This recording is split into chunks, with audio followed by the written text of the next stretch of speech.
ವಾಲ್ಮೀಕಿ ಅಭಿವೃದ್ಧಿ ನಿಗಮದಲ್ಲಿ ನಡೆದಿರುವ ಭ್ರಷ್ಟಾಚಾರ ಪ್ರಕರಣಕ್ಕೆ ಸಂಬಂಧಿಸಿದಂತೆ ಸಚಿವ ನಾಗೇಂದ್ರ ಅವರ ರಾಜೀನಾಮೆ ಪಡೆಯದಿದ್ದರೆ ಉಗ್ರ ಹೋರಾಟ ನಡೆಸಲಾಗುವುದು ಎಂದು ಬಿಜೆಪಿ ಮುಖಂಡ ಬಿಎಂ ಜಿಲ್ಲೆ ಎಚ್ಚರಿಕೆ ನೀಡಿದ್ದಾರೆ. ಬುಧವಾರದಂದು ಬೆಳಗಾವಿಯಲ್ಲಿ ಸುದ್ದಿಗೋಷ್ಠಿಯಲ್ಲಿ ಮಾತನಾಡಿದ ಅವರು, ವಾಲ್ಮೀಕಿ ನಿಗಮದಲ್ಲಿ ನಡೆದಿರುವ ರೂಪಾಯಿ 187 ಕೋಟಿ ಅವ್ಯವಹಾರ ಪ್ರಕರಣದ ಹಿನ್ನೆಲೆಯಲ್ಲಿ ಮುಖ್ಯಮಂತ್ರಿ ಹಾಗೂ ಕಾಂಗ್ರೆಸ್ ಸರ್ಕಾರ ಕೂಡಲೇ ಕ್ರಮ ಕೈಗೊಂಡು ನಾಗೇಂದ್ರ ಅವರನ್ನು ಸಚಿವ ಸ್ಥಾನದಿಂದ ವಜಾಗೊಳಿಸಬೇಕು ಎಂದು ಆಗ್ರಹಿಸಿದ್ದಾರೆ. ದಲಿತರ ಏಳಿಗೆಗಾಗಿ ಮೀಸಲಿಟ್ಟ ಅನುದಾನದಲ್ಲಿ ಭ್ರಷ್ಟಾಚಾರ ನಡೆದಿದೆ ಎಂಬ ಆರೋಪಕ್ಕೆ ಸಂಬಂಧಿಸಿದಂತೆ ಈಗಾಗಲೇ ತನಿಖೆ ನಡೆಯುತ್ತಿದೆ. ಈ ಹಿನ್ನೆಲೆಯಲ್ಲಿ ನಾಗೇಂದ್ರ ಅವರಿಗೆ ಮತ್ತೆ ಸಚಿವ ಸ್ಥಾನ ನೀಡಿರುವುದು ದುರಂತ ಎಂದು ಜಿರ್ಲಿ ಅವರು ಟೀಕಿಸಿದ್ದಾರೆ.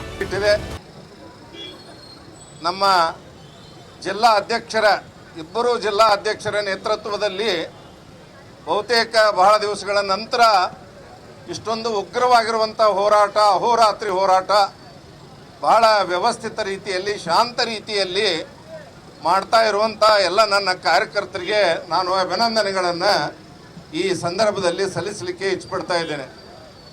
ಬಹುತೇಕ ಡಿ ಕೆ ಶಿವಕುಮಾರ್ ಅವರು ಎಚ್ಚೆತ್ತುಕೊಳ್ಬೇಕು, ಕಾಂಗ್ರೆಸ್ ಸರ್ಕಾರ ಎಚ್ಚೆತ್ತುಕೊಳ್ಬೇಕು. ಯಾವ ಎಸ್ ಟಿ ಸಮುದಾಯದ ಹಣವನ್ನು 187 ಕೋಟಿ ರೂಪಾಯಿಗಳನ್ನು ಕರಪ್ಷನ್ ಮಾಡಿರುವಂಥ ನಾಗೇಂದ್ರ ಅವರನ್ನು ತುರ್ತಾಗಿ ಕೈ ಬಿಡಬೇಕು. ಇಲ್ಲದೇ ಇದ್ದರೆ ಈ ರೀತಿಯಾಗಿರುವಂಥ ಅಹೋರಾತ್ರಿ ಧರಣಿ ಬಹುತೇಕ ಇದು ಇಡೀ ರಾಜ್ಯದಲ್ಲಿ ಪ್ರಾರಂಭವಾಗಿದೆ. ಅದು ತಾಲೂಕಾ ಲೆವೆಲ್ಗೂ ಹಬ್ಬುತ್ತೆ, ಹಳ್ಳಿಗೂ ಹಬ್ಬುತ್ತೆ ಅನ್ನುವಂಥ ಒಂದು ಎಚ್ಚರಿಕೆಯ ಮಾತನ್ನು ನಾನು ಈ ಸಂದರ್ಭದಲ್ಲಿ ಹೇಳಲಿಕ್ಕೆ ಇಚ್ಛಪಡ್ತಾ ಇದ್ದೇನೆ. ಕರ್ನಾಟಕ ರಾಜ್ಯ ಒಂದು ಮೌಲ್ಯಾಧಾರಿತ ರಾಜಕಾರಣಕ್ಕೆ ಹೆಸರುವಾಸಿಯಾಗಿರುವಂಥದ್ದು.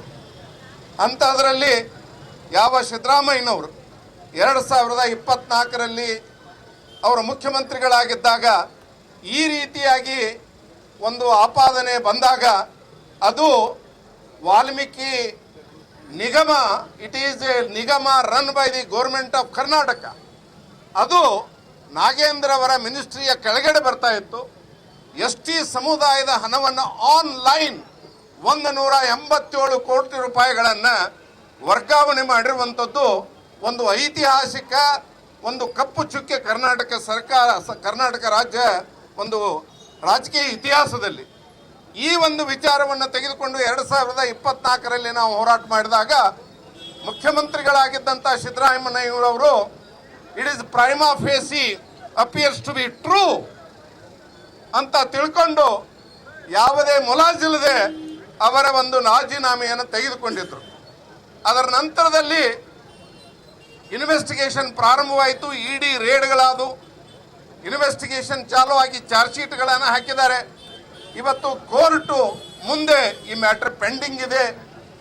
And Shri Nagendra is facing not less than 42 criminal cases in all the cases, mostly corruption cases and under the Indian penal code ಎಲ್ಲ ನಮೂನೆಯ ಕ್ರಿಮಿನಲ್ ಚಾರ್ಜಸ್ ಅನ್ನು ಅವರು ಎದುರುಗಡ್ತಾ ಇದ್ದಾರೆ. ನಾನು ಒಂದು ಮಾತನ್ನು ಕೇಳಲಿಕ್ಕೆ ಇಚ್ಛಪಡ್ತಾ ಇದ್ದೇನೆ. ಕರ್ನಾಟಕ ಸರ್ಕಾರ ನಿಮ್ಮದೇ, ನಿಗಮ ನಿಮ್ಮದೇ, ವಾಲ್ಮೀಕಿ ನಿಗಮ ನಿಮ್ಮದೇ. ಹಣ ಲೂಟಿ ಆಗಿರುವಂಥದ್ದು ಕರ್ನಾಟಕ ರಾಜ್ಯ ಖಜಾನೆಯಿಂದ ಲೂಟಿಯಾಗಿದೆ. ಅವರನ್ನು ಮಂತ್ರಿಗಳನ್ನಾಗಿ ಮಾಡ್ತಾ ಇದ್ದೀರಿ. ಆರೋಪಿಯು ನಿಮ್ಮವರೇ, ಸಾಕ್ಷಿಗಳು ನಿಮ್ಮವರೇ, ಹಣ ಸರ್ಕಾರದ್ದು, ಇನ್ವೆಸ್ಟಿಗೇಷನ್ ಮಾಡುವಂಥವರು ನಿಮ್ಮವರೇ. ಇಂಥದ್ರಲ್ಲಿ ಆರೋಪಿನೂ ನೀವೇ, ಸಾಕ್ಷಿಗಳೂ ನೀವೇ, ತೀರ್ಪು ಕೊಡೋರು ನೀವೇ ಅಂದಾಗ ನ್ಯಾಯ ಹೇಗೆ ಸಿಗುತ್ತೆ ಅನ್ನುವಂಥ ಮಾತನ್ನು ಈ ಸಂದರ್ಭದಲ್ಲಿ ನಾನು ಇಡೀ ಜನತೆ ಇದನ್ನು ಕೇಳ್ತಾ ಇದ್ದಾರೆ. ಆದ್ದರಿಂದ ಈ ವಿಷಯದಲ್ಲಿ ಸುಪ್ರೀಂ ಕೋರ್ಟ್ನವರು ಬಹಳ ಸ್ಪಷ್ಟವಾದ ಒಂದು ಚಿಂತನೆಯನ್ನು ಕೊಟ್ಟಿದ್ದಾರೆ. whenever a person is tainted with criminal corruption, serious charges of any government department, he is not supposed to be inducted, he is not supposed to be taken into cabinet. ಅದನ್ನು ಕೊಟ್ಟುಬಿಟ್ರೆ ನ್ಯಾಯ ಸಿಗೋಲ್ಲ ಅನ್ನುವಂಥ ಮಾತನ್ನು ಹೇಳಿದ್ದಾರೆ. ಆದ್ದರಿಂದ ಮುಖ್ಯಮಂತ್ರಿಗಳು ಎಚ್ಚೆತ್ತುಕೊಳ್ಬೇಕು, ಎಚ್ಚೆತ್ತುಕೊಂಡು ಅವರನ್ನು ರಾಜೀನಾಮೆಯನ್ನು ಪಡಿಬೇಕು.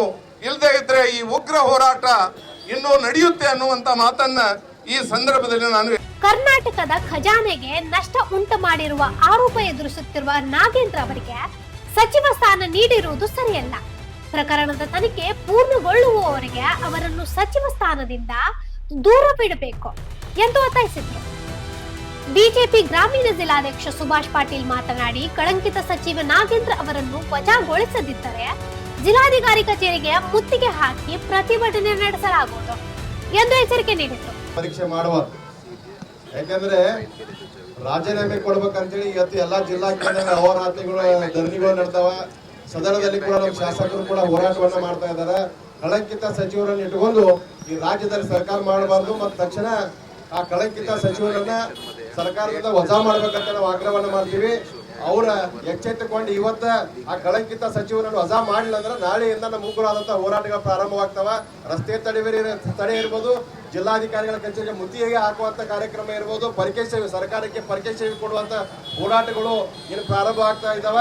ದಯಮಾಡಿ ಈ ನಾಡಿನ ಮುಖ್ಯಮಂತ್ರಿಗಳು ಹೋರಾಟಗಾರರ ಸಹನೆ ಮತ್ತು ತಾಳ್ಮೆಯನ್ನ ಪರೀಕ್ಷೆ ಮಾಡಬಾರದು ಅನ್ನುವಂತ ಮಾತನ್ನ ಈ ಸರ್ಕಾರಕ್ಕೆ, ಈ ಮುಖ್ಯಮಂತ್ರಿಗೆ ಎಚ್ಚರಿಕೆಯನ್ನು ಕೊಡ್ತಾ ಇದ್ದೇವೆ. ತಕ್ಷಣ ಬಿ ನಾಗೇಂದ್ರನ ಸಚಿವ ಸಂಪುಟದಿಂದ ವಜಾ ಮಾಡಬೇಕು, ಇಲ್ಲ ಕಿತ್ತು ಹಾಕ್ಬೇಕಂತೇಳಿ ಭಾರತೀಯ ಜನತಾ ಪಾರ್ಟಿ ಆಗ್ರಹವನ್ನ ಮಾಡ್ತದೆ. ಮಾಜಿ ಶಾಸಕರಾದ ಸಂಜಯ್ ಪಾಟೀಲ್ ಮಾತನಾಡಿ, ಭ್ರಷ್ಟಾಚಾರ ಆರೋಪ ಎದುರಿಸುತ್ತಿರುವ ಸಚಿವ ನಾಗೇಂದ್ರ ಅವರ ರಾಜೀನಾಮೆ ಪಡೆಯುವುದು ಬಿಜೆಪಿಯ ಮೊದಲ ಬೇಡಿಕೆಯಾಗಿದೆ. ಪ್ರಕರಣದ ತನಿಖೆ ನಡೆಯುತ್ತಿರುವ ಸಂದರ್ಭದಲ್ಲಿ ಅವರಿಗೆ ಸಚಿವ ಸ್ಥಾನ ನೀಡಿರುವುದು ಖಂಡನೀಯ ಎಂದರು. ಇದೇ ವೇಳೆ ಗೃಹಲಕ್ಷ್ಮಿ ಯೋಜನೆ ಹಣದಲ್ಲಿ ಭ್ರಷ್ಟಾಚಾರ ನಡೆದಿದೆ ಎಂದು ಆರೋಪಿಸಿದ ಸಂಜಯ್ ಪಾಟೀಲ್ ಅವರು, ಮಾಜಿ ಸಚಿವೆಯರನ್ನು ಸನ್ಮಾನಿಸುವ ಮೂಲಕ ಕಾಂಗ್ರೆಸ್ ಸರ್ಕಾರ ಭ್ರಷ್ಟಾಚಾರಕ್ಕೆ ಪ್ರೋತ್ಸಾಹನ ನೀಡುತ್ತಿದೆ ಎಂದು ವಾಗ್ದಾಳಿ ನಡೆಸಿದರು.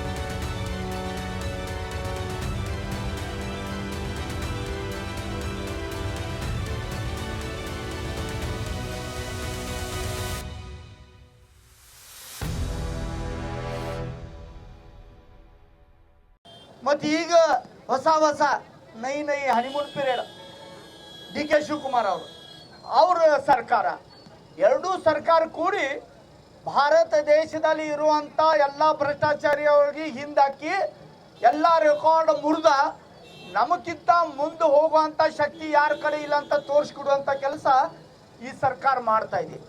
ನಾಗೇಂದ್ರ ಅಂತ ವ್ಯಕ್ತಿ ಮೇಲೆ CBI ಕೇಸ್ ಇದೆ. ಇವರ 187 ಕೋಟಿ ಹಣ ಹಗರಣ ಆಗಿಂದ ಸಿದ್ದರಾಮಯ್ಯ ಅವರು ಒಪ್ಕೊಂಡಿದ್ದಾರೆ, ರಾಜೀನಾಮೆ ಕೊಟ್ಟಿದ್ದಾರೆ. ಮತ್ತು ವಾಪಸ್ ತಗೊಳ್ಳೋ ಅಂತ ಏನು ಕಾರಣ ಅಂತ ನಮಗೆ ಪ್ರಶ್ನೆ. DK ಶಿವಕುಮಾರ್ ಅವ್ರದ ಮತ್ತು ನಾಗೇಂದ್ರ ಅವ್ರದ ಇದು ಎಂಥ ಲವ್ ಸ್ಟೋರಿ ನಮಗೆ ಅರ್ಥ ಆಗ್ತಾ ಇಲ್ಲ. ತೇರೆ ಬಿನಾ ಜೀನಾ ಪಡೆ ದಿನವೋ ಕಬಿ ಆಯೇನಾ ಅಂತ ಹಾಡ ಅಂತ ಇದೆ DK ಶಿವಕುಮಾರ್.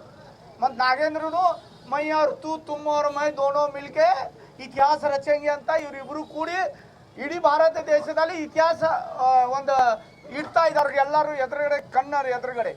ನಾವು ಮತ್ತು ವಿಶೇಷವಾಗಿ ಇಲ್ಲಿ ಬೆಳಗಾವಿಯಲ್ಲಿ ನಾವೆಲ್ಲ ಮಾಧ್ಯಮ ಸ್ನೇಹಿತರಿಗೆ ಒಂದು ವಿನಂತಿ ಇದೆ. ಬೆಳಗಾವಿಯಲ್ಲಿ ತಾವು ನೋಡ್ಬೋದು 3.5 ವರ್ಷ ಆಯ್ತು ಏನೇನು ನಡೀತಾ ಇದೆ. ತಹಸೀಲ್ದಾರ್ ಆಫೀಸ್ನಲ್ಲಿ ಒಬ್ಬ ಅಧಿಕಾರಿ ಆತ್ಮಹತ್ಯೆ ಮಾಡ್ಕೊತಾನೆ. 5,000 ಕೋಟಿ ಹಣ ಹಗರಣ ಮಾಡಿಂದ ಗೃಹಲಕ್ಷ್ಮಿ ಯೋಜನೆಯಲ್ಲಿ ನಮ್ಮ ಬೆಳಗಾವಿ ಭಾಗದ ಮಾಜಿ ಮಂತ್ರಿ ಅವ್ರಿಗೆ ದೊಡ್ಡ ರಾಷ್ಟ್ರಪತಿ ಪದವಿ ಕೊಡುವಂತ ಒಂದು ಕೆಲಸ ಮಾಡಿದಾರಂತ ಇಡೀ ಬೆಳಗಾವಿ ಜಿಲ್ಲೆ ಅಲ್ಲ ಕರ್ನಾಟಕ ಮಾತಾಡ್ತಾ ಇದೆ. ಅವರ ಅಣ್ಣ, ಅವ್ರ ತಮ್ಮ, ಅವ್ರ ಮಕ್ಕಳ ಬೆಳಗಾವಿ ಜಿಲ್ಲೆಯಲ್ಲಿ ಇರುವಂತ ಪ್ರತಿಯೊಂದು ಆಫೀಸ್ನಲ್ಲಿ ಹಪ್ತ ಹಚ್ಚುವಂತ ಕೆಲಸ ಮಾಡಿದ್ದಾರೆ. ಏನೇ ಆಗ್ಬೇಕಾದ್ರೆ ನಮ್ಮ ವಿಧಾನ ಪರಿಷತ್ ಸದಸ್ಯ ಅವರ ಗಮನದಲ್ಲಿ ತಂದ PDOsಗಳ ಕೆಲಸ ಮಾಡ್ತಾ ಇದ್ದಾರೆ. ಗ್ರಾಮ ಪಂಚಾಯತ್ದಲ್ಲಿ ಇಂಟರ್ಫಿರೆನ್ಸ್, ಜಿಲ್ಲಾ ಪಂಚಾಯತ್, ತಾಲೂಕು ಪಂಚಾಯತ್ದಲ್ಲಿ ಇಂಟರ್ಫಿರೆನ್ಸ್. ನಂದು ಒಂದೇ ಒಂದು ಮಾಧ್ಯಮ ಸ್ನೇಹಿತರಿಗೆ ವಿನಂತಿ ಇದೆ. ಸಂಜಯ್ ಪಾಟೀಲ BJP ಅಂತ ಟೀಕೆ ಮಾಡ್ತಾ ಇದ್ದಾನಂತಲ್ಲ, ನಂದು ಆ ಚಾಲೆಂಜ್ ಇದೆ. ಚಾಲೆಂಜ್ ಕಳೆದ 75 ವರ್ಷದಾಗ ಎಷ್ಟೋ ಮಂದಿ ಶಾಸಕರಾಗಿ ಹೋಗಿದ್ದಾರೆ ಇಲ್ಲಿ ಬೆಳಗಾವಿ ತಾಲೂಕದಲ್ಲಿ. ಅವ್ರಿದ್ದಾಗ ಎಷ್ಟು ಕ್ಲಬ್ಗಳು ಇದ್ದು, ಎಷ್ಟು ಜುಗಾರ ಅಡ್ಡೆ ಇದ್ದು, ಎಷ್ಟು ಶರೆ ಅಂಗಡಿ ಇದ್ದು, ಮತ್ತು ಈಗ ಎಷ್ಟು ಕ್ಲಬ್ ಇದಾವೆ, ಎಷ್ಟು ಶರೆ ಅಂಗಡಿ ಇದಾವೆ, ಎಷ್ಟು ಜುಗಾರ ಅಡ್ಡೆ ಇದಾವು. ಮತ್ತೊಂದು ನಾ 10 ವರ್ಷ ಶಾಸಕ, BI ಪಾಟೀಲ್ 20 ವರ್ಷ ಶಾಸಕ, ಮನೋಹರ್ ಕಿಡೇಕರ್ 5 ವರ್ಷ ಶಾಸಕ, ಅಭಯ್ ಪಾಟೀಲ್ ಅಂತ ಈಗ 4ನೇ ಪೀರಿಯಡ್ ಇಲ್ಲಿ ಶಾಸಕರಾಗಿ ಕೆಲಸ ಮಾಡ್ತಾ ಇದ್ದಾರೆ. ಆ ಬೆಳಗಾವಿ ತಾಲೂಕದಲ್ಲಿ ನಾವು ರೈತರದ್ದು ಎಷ್ಟು ಹೊಲ ಖರೀದಿ ಮಾಡೀವಿ ಇದ್ರದ್ದು ಲೆಕ್ಕ ತಗೋರಿ. ಮತ್ತು ಈಗ ಎಷ್ಟು ಹೊಲಗಳು ಖರೀದಿ ಆಗ್ತಾ ಇದಾವು, ಎಷ್ಟು ಧಾಬಾಗಳು ನಿರ್ಮಾಣ ಆಗ್ತಾ ಇದಾವೆ. ಮತ್ತು ಧಾಬಾಗಳು ಯಾಕಂದ್ರೆ ನಮ್ಮ ವಿಶೇಷವಾಗಿ ಬೆಳಗಾವಿ ತಾಲೂಕದಲ್ಲಿ ಇರುವಂಥ ನಮ್ಮ ಮರಾಠಿ ಹುಡುಗರಿಗೆ ಅಂತ ಟಾರ್ಗೆಟ್ ಮಾಡ್ತಾ ಇದ್ದಾರೆ. ಶೆರೆ ಕುಡಿಸೋದ, ಧಾಬಾ ಮೇಲೆ ಊಟಕ್ಕೆ ಹಾಕೋದ, ಅವ್ರಿಗೆ ನಶೆದ ಲಕ್ಕ ಹಚ್ಚಿ ಅವ್ರಿಗೆ ದಾರಿ ತಪ್ಪಿಸುವಂತ ಕೆಲಸ ಈಗಿನ ಕಾಂಗ್ರೆಸ್ ರಾಜಕಾರಣಿಗಳು ಮಾಡ್ತಾ ಇದ್ದಾರೆ. ಇದು ಕೂಡ ನೀವು ಗಮನ ಸಲ್ಲಿಸಬೇಕಂತ ನನ್ನ ಮಾಧ್ಯಮ ಸ್ನೇಹಿತರಿಗೆ ವಿನಂತಿ ಇದೆ. ಇಂಥ ಸರ್ಕಾರ ತಮಗೆಲ್ಲ ಗೊತ್ತಿದೆ, ಯಾರು ಹೇಳೋದೇನ ಅದು ತಗೊಂಡ್ರೆ ಅದು ವಿಷಯ ಬಿಡ್ತೀರಿ ಮತ್ತೆ ಅದ್ರ ಮೇಲೆ ಚಾಲು ಆಗ್ತೈತಿ. ಸಂಜಯ್ ಪಾಟೀಲ್ ಬಾಯ್ ಅಂದ್ರೆ ಹರಕ್ ಬಾಯ್ ಅಂತ ಮೊದಲು ನೀವು ಮಾತಾಡ್ತೀರಿ. ನನ್ನ ಗಾಡಿಗೆ ಒಮ್ಮೆ ಬ್ರೇಕ್ ಹೋದ್ರೆ गाड़ी की स्पीड इदागोदिಲ್ಲ. ಅದಕ್ಕೆ ನೀವು ತಿಳ್ಕೊರಿ, समझने वाले को इशारा काफी है और बेलगाम की मीडिया सबसे होशियार है. ಅದಕ್ಕೆ ನಾ ಏನು ಹೇಳೋದು ಅವಶ್ಯಕತೆ ಇಲ್ಲ ಯಾರಂತ. ನನ್ನ ಹೆಸರು ನಾನು ಬಾಯಲ್ಲಿ ಹೆಸರು ಕೇಳೋ ಅಂತ ನಿಮ್ಗೆ ಅವಶ್ಯಕತೆ ಇಲ್ಲ. ಬೆಳಗಾವದವ್ರು ಎಲ್ಲ ರಾಜಕಾರಣಿ ಜನರ ಜಾತಕ ಯಾರ ಕಡೆ ಇದ್ರ ಅದು ನನ್ನ ಮಾಧ್ಯಮ ಸ್ನೇಹಿತರ ಕಡೆ ಇದೆ. ರಾಹು ಎಲ್ಲಿದ, ಕೇತು ಎಲ್ಲಿದಾನ, ಯಾರು ಮನ್ಯಾಗ ಏನ್ ನಡೀತಾ ಇದೆ ಎಲ್ಲ ನಿಮಗೆ ಗೊತ್ತಿದೆ. ನಾಗೇಂದ್ರ ರಾಜೀನಾಮೆ ಅಂತ ಇದೇನೇ ಇದೆ. ಆದ್ರೆ ಬೆಳಗಾವ್ ತಾಲೂಕಾದಲ್ಲಿ ಬೆಳಗಾವಿ ಜಿಲ್ಲೆಯಲ್ಲಿ ನಡೀತಂತ ರಾಜಕೀಯ ಕೂಡ ಬೆಳಗಾವ್ಗ ಕಲಂಕ ತರುವಂತ ಕೆಲಸ ಇಲ್ಲಿರುವಂತ ಜನಪ್ರತಿನಿಧಿಗಳು ಮಾಡ್ತಾ ಇದ್ದಾರೆ. ಇದ್ರ ಬಗ್ಗೆನೂ ಕೂಡ ವ್ಯವಸ್ಥೆ ಆಗ್ಬೇಕು. ಅದಕ್ಕೆ ನಾವು ಭಾರತೀಯ ಜನತಾ ಪಾರ್ಟಿ ಎಲ್ಲ ಕಾರ್ಯಕರ್ತರ ಕಳೆದ 3-4 ದಿವಸ ಹೋರಾಟ ಮಾಡ್ತಾ ಇದೀವಿ. ಇದು ಹೋರಾಟ ಮೀಡಿಯಾಗ ತೋರ್ಸಾಕ, ಜನರಿಗೆ ತೋರ್ಸಾಕಲ್ಲ. ಈ ಹೋರಾಟ ಮುಖಾಂತರ ಜನರಿಗೆ ಜಾಗೃತಿ ಮಾಡುವಂತ ಕೆಲಸ. ಕುಕ್ಕರ್ 200-400 ರೂಪಾಯಿದ ನಿಮ್ಗೆ ಡಬ್ಬಿ ಬರ್ಬೋದು, ಮತ್ತೇನೇನೋ ಬರ್ಬೋದು. ಗೃಹಲಕ್ಷ್ಮಿ ಯೋಜನೆ 5,000 ಕೋಟಿ ಮನ್ಯಾಗ ಬಂದ ಮೇಲೆ ಎಷ್ಟು ಕುಕ್ಕರ್ಗಳು ಬರ್ಬೋದ್ರಿ, ಎಷ್ಟು ಡಬ್ಬಿಗಳು ಬರ್ಬೋದು?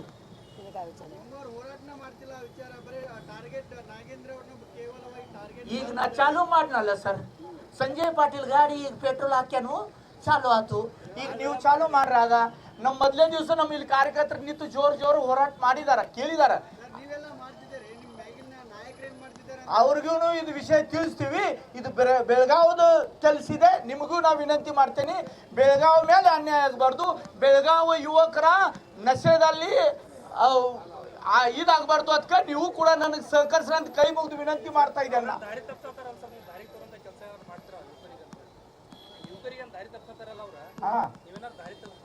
ನಾ ಸ್ಕೂಲ್ ಕಾಲೇಜ್ ನಡೆಸ್ತೇನೆ. ನಾ ಮತ್ತೇನು ನಂದು ಈ ಸರ್ಟಿಫಿಕೇಟ್.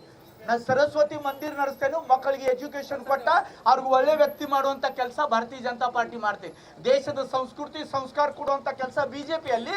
ಮತ್ತೆ ಬ್ಯಾಡಾದ ಕಲ್ಮನ್ ನೋಡ್ರಿ, ಒಂದೇ ಮಾತರಮ ಸೋನಿಯಾ ಗಾಂಧಿ ಬಂದ್ ಮಾಡ ಅಂತ ಹೇಳ್ತಾರೆ. ಇವ್ರು ಹುಟ್ಟಿದ ಜಾಗ ಯಾವ್ದಂತ ತೋರಿಸ್ಕೊಟ್ರು. ಅವ್ರ ನಾಡಿನ ಒಂದೇ ಮಾತರಂ ಬಗ್ಗೆ ಗೌರವ ಇಲ್ಲಾಗಿದ್ರ ಅವ್ರದ್ದು ಬಣ್ಣ ತೋರಿಸ್ತಾ ಇದಾರೆ. ನಾವು ಒರಿಜಿನಲ್ ನಾವು ಯಾರಂತ ಇನ್ನು ನೀವು ಕೂಡ ವಿಚಾರ ಮಾಡಬೇಕು. ಒಂದೇ ಮಾತರಂ ಬಂದ್ ಮಾಡ್ರಿ ಅಂತ ಹೇಳ್ತಾರೆ. ಒಂದೇ ಮಾತರಂ ಹಾಡಲಿಕ್ಕ ಇವ್ರಿಗೆ ನಾಚಿಕೆ. ಅಂದ್ರೆ ಒಂದು ಸಮಾಜ ಮೇಲೆ ಪ್ರೀತಿ ತೋರಿಸ್ಲಿಕ್ಕೆ. ಆದ್ರೆ ಆ ಸಮಾಜ ಜನನು ಏನೋ ಭಾರತ ಬಗ್ಗೆ ಅವ್ರ ಗೌರವ ಇಲ್ಲ ಅಂತಿಲ್ಲ. ಕೋಟ್ಯಾಂತರ ಜನ ಇದ್ದಾರೆ, ಅವರು ಕೂಡ ಭಾರತ ಮೇಲೆ ಪ್ರೀತಿ ಮಾಡ್ತಾರೆ.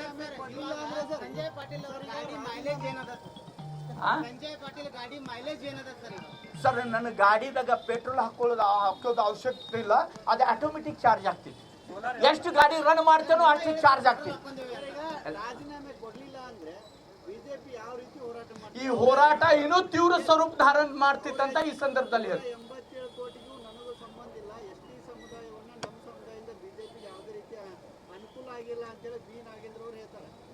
ಸುಳ್ಳು ಮಾತಾಡೋದು ಡಿಗ್ರಿ ಅವ್ರಿಗೆ ಡಿ ಕೆ ಶಿವಕುಮಾರ್ ಅವರು ಯೂನಿವರ್ಸಿಟಿಯಲ್ಲಿ ಸಿಕ್ಕಿದೆ. ನಮ್ಮ ಹೊಸ ಕುಲಗುರು ಬಂದ ಡಿ ಕೆ ಶಿವಕುಮಾರ್, ಭ್ರಷ್ಟಾಚಾರ ಯೂನಿವರ್ಸಿಟಿದ ಕುಲಗುರುಗಳು ಅವರ. ಇಡೀ ಭಾರತ ದೇಶ ಅವ್ರಿಗೆ ಹೇಳ್ತಾರೆ ಭ್ರಷ್ಟಾಚಾರದ ಕುಲಗುರು ಅಂತ. ಆ ಕುಲಗುರು ಕಡ್ದ ಅವ್ರಿಗೆ ಸರ್ಟಿಫಿಕೇಟ್ ಸಿಕ್ಕೈತೆ, ನೀ ಏನು ಭ್ರಷ್ಟಾಚಾರ ಮಾಡಿಲ್ಲ ಅಂತ. ಅವ್ನು CBI ಹುಚ್ಚ, ಕೋರ್ಟ್ ಹುಚ್ಚ, ನಮ್ಮ ಡಿ ಕೆ ಕಾಕ ಒಬ್ಬ ಶಾನ್ಯ. ಅವ್ ಹೇಳಿಂದ ಕರೆ ಸುಳ್ಳು ಮಾತಾಡಿಲ್ಲ ಅಂತ. ಸುಳ್ಳು ಮಾತಾಡೋದೊಂದು ನೀತಿ ಮಿತಿ ಇರ್ತೈತ್ರಿ ಸರ್. ಮತ್ತು ನಾವು ನಾಗೇಂದ್ರ ಬಗ್ಗೆನೂ ಯಾಕೆ ಮಾತಾಡ್ತಾ ಇದ್ದೀವಿ, ಬೇರೆ ಮಂತ್ರಿಗಳ ಬಗ್ಗೆ ಯಾಕೆ ನಾವು ಇದು ಮಾಡ್ತಾ ಇಲ್ಲ? ನಾವು ನಾಗೇಂದ್ರ ಬಗ್ಗೆನೂ ಯಾಕೆ, ಅವೇನು ನಮ್ದು ವೈಯಕ್ತಿಕ ಏನು ಕೆಟ್ಟ ಮಾಡ್ಯಾರ. ಆದ್ರೆ ಏನು ಕೆಟ್ಟ ಕೆಲಸ ಮಾಡಿದಾರು, ತಪ್ಪು ಮಾಡಿದಾರು, ಆ ಥರದ್ದು ಎಲ್ಲರ ಎದುರುಗಡೆ ನಾವು ಕಣ್ಣಲ್ಲಿ ನೋಡ್ತಾ ಇದ್ದೀವಿ. ಅದಕ್ಕೆ ಅವ್ರಿಗೆ ಶಿಕ್ಷೆ ಆಗ್ಬೇಕಂತ ನಮ್ಮ ಬೇಡಿಕೆ. ಸುದ್ದಿಗೋಷ್ಠಿಯಲ್ಲಿ ಬಿಜೆಪಿ ನಗರದ ಘಟಕ ಅಧ್ಯಕ್ಷೆ ಗೀತಾ ಸುತಾರ್, ಮಾಜಿ ಶಾಸಕರಾದ ಅರವಿಂದ್ ಪಾಟೀಲ್, ಬಿಜೆಪಿ ಮುಖಂಡರಾದ ಡಾಕ್ಟರ್ ಸೋನಾಲಿ ಸರ್ನೋಬತ್ ಸೇರಿದಂತೆ ಹಲವು ಮುಖಂಡರು ಉಪಸ್ಥಿತರಿದ್ದರು. ಇಂಥ ಇನ್ನೂ ಅಪ್ಡೇಟ್ಗಳಿಗಾಗಿ ಫಾಲೋ ಮಾಡಿ ವಾಯ್ಸ್ ಆಫ್ ವಿನುಗ್ರಾಮ್ಗೆ.